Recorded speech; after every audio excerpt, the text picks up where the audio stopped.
देखिए मेरे को उम्मीद तो काफ़ी है, क्योंकि पिछले साल का बजट भी बहुत अच्छा था। क्योंकि जिस हिसाब से उन्होंने अपना इनकम टैक्स का स्लैब ऊपर किया था, उससे मिडिल क्लास को काफ़ी फ़ायदा हुआ था। और जिस हिसाब से इस वक्त जियोपॉलिटिकल सिचुएशन चल रही है, उस हिसाब से बजट बहुत इम्पोर्टेंट हो जाता है।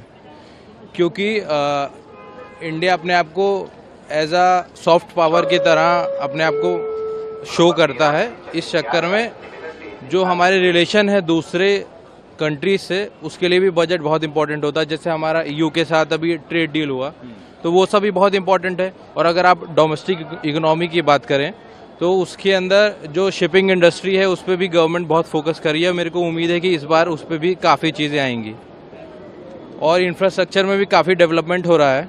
तो ये जो इनका प्राइवेट पब्लिक पार्टनरशिप है, ये भी काफ़ी मेरे को लगता है कि इस बार बूस्ट करेंगे। और जो न्यूक्लियर एनर्जी की मैं बात करूं कि अभी गवर्नमेंट ने एक अपना स्टेप निकाला है जिसके अंदर उन्होंने प्राइवेट के लिए भी न्यूक्लियर एनर्जी को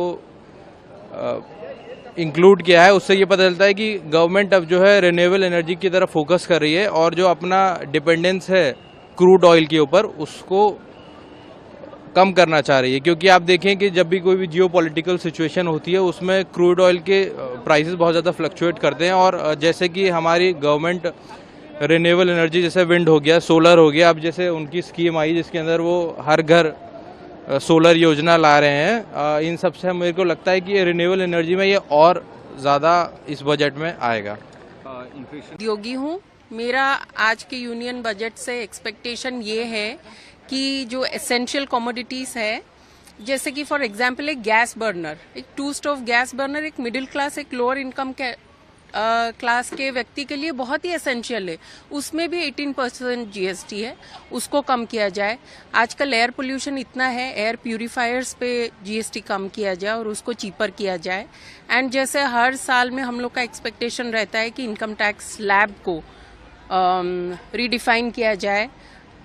हार्डली 6% लोग आज भी इनकम टैक्स पे कर रहे हैं एंड पूरा कंट्री का बर्डन उठाए हैं।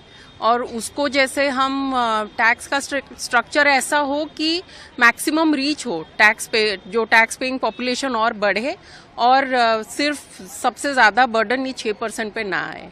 तो टैक्स में रियायत, और and I as a women entrepreneur मैं चाहती हूँ कि वुमेन लेड बिजनेसेस और कम्प्लीटली वुमेन ओन बिजनेसेस में थोड़ा टैक्स रियायती मिले हमें, सो दैट ज़्यादा वुमेन बिजनेस में आए एंड ज़्यादा एम्प्लॉयमेंट क्रिएट कर पाएँ।